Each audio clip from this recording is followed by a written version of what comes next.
முகமது என்ற நபருக்கு மக்கள் தலைவர் எம்ஜிஆர் என்ன பண்ணுறாரு, முடிவெற்ற கடை வச்சு கொடுக்குறாரு. தலைவரை பார்க்க இவர் எப்போது போனாலும் சரி, ராமாபுரம் தோட்டத்தில் பார்த்தீங்கன்னா பின்புறம் சமையல் நடந்து கொண்டே இருக்கும். அங்கே சாப்பிட்டு விட்டுத்தான் உள்ளே நுழைய வேண்டும். புரட்சி தலைவர் புரட்சி தலைவி இவங்க எத்தனையோ பேருக்கு எவ்வளோ உதவி பண்ணியிருக்காங்க. அந்த வகையில் சென்னையில் வடபழனியில் முகமது என்ற நபருக்கு மக்கள் தலைவர் எம்ஜிஆர் என்ன பண்ணுறாரு, முடிவெற்ற கடை வச்சு கொடுக்குறாரு. அவருக்கு எல்லை இல்லா மகிழ்ச்சி. ஏன்னா மிகவும் வறுமையில் வாடியவர் தலைவர், அவருக்கு வேண்டிய உதவி செய்கிறாரு. ஒரு காலகட்டத்தில் பார்த்தீங்கன்னா அந்த கடையோட உரிமையாளர் என்ன பண்ணுறாரு, கடையை காலி பண்ணுங்க அப்படின்றாரு. இவருக்கு ஒன்றும் புரியல. ஏன்னா இவர் பார்த்தீங்கன்னா குரானையும் படிப்பார், பைபிளையும் படிப்பார், பகவத்கீதை படிப்பார். எம்மதம் அவருக்கு சம்மதம். இவர் கேட்குறாரு, எதற்காக நீங்கள் கடையை காலி பண்ண சொல்கிறீங்க, அதற்கு காரணம் கூறலாமே என்று வினவ, அதெல்லாம் முடியாதுங்க, கடையை காலி பண்ணுங்க அப்படின்றாரு. யோசிக்கிறாரு, என்ன இது, இவர் கடை காலி பண்ண சொல்கிறாரு, அதே மாதிரி மாதம் மாதம் நம்ம வாழை கொடுக்குறோம், ரசீது கொடுக்கல அப்படின்னு. தலைவர்கிட்ட போய் முறையிட தலைவர் என்ன பண்ணுறாரு, அப்படியா மாதம் மாதம் நீங்கள் வாடகை கொடுக்குறீங்க, ஏன் ரசீது கொடுக்கவில்லை? சரி, இந்த மாதம் நீங்கள் என்ன பண்ணுறீங்க, வாடகை கொடுங்க, ரசீது கொடுக்கலையா நான் பார்த்துக்கிறேன், கவலைப்படாமல் போங்க அப்படின்றாரு.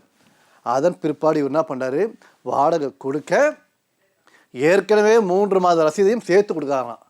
இவருக்கு ஒன்றும் புரியல. இதோடு மட்டுமல்லாமல் அந்த உரிமையாளர் என்ன பண்ணுறாரு, நீங்கள் கடையை காலி பண்ண வேணாம், இங்கேயே இருங்க சொல்லிட்டாங்களாம். இவருக்கு மிகப்பெரிய சந்தோஷம். தலைவரை பார்த்து நன்றி சொல்கிறார். இதோடு மட்டுமல்லாமல் தலைவரை பார்க்க இவர் எப்போது போனாலும் சரி, ராமாபுரம் தோட்டத்தில் பார்த்தீங்கன்னா பின்புறம் சமையல் நடந்து கொண்டே இருக்கும். அங்கே சாப்பிட்டு விட்டுத்தான் உள்ளே நுழைய வேண்டும்.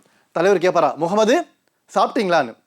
சாப்பிட்டேன் சார். சரி சரி வாங்க முடிவெட்டுங்கன்னு சொல்லுவாராம். அவர் வாழ்க்கையிலே மறக்கவே முடியாதாம். மக்கள் திலகம் எம்ஜிஆர் நடிகராக இருக்கும்போது இவர் முடிவெட்டிருக்காரு, சிஎம்மான பிற்பாடும் இவர் தான் முடிவெட்டிருக்காரு. அவர் வாழ்க்கையில் மறக்கவே முடியாதாம். இதோடு மட்டுமல்லாமல் மக்கள் திலகம் எம்ஜிஆர் உடம்பு சரியில்லை, அமெரிக்காவுக்கு போயிட்டு சிகிச்சை முடித்து கொண்டு வருகிறார். அப்பொழுது அவரை பார்க்க கட்டுக்கடங்காத கூட்டம் வருகிறது. இவர் என்ன பண்ணுறார், யார், அந்த முகமது அவருடைய மகன் சாதிக் கூட்டிகிட்டு போகிறார் தலைவர் பார்க்க.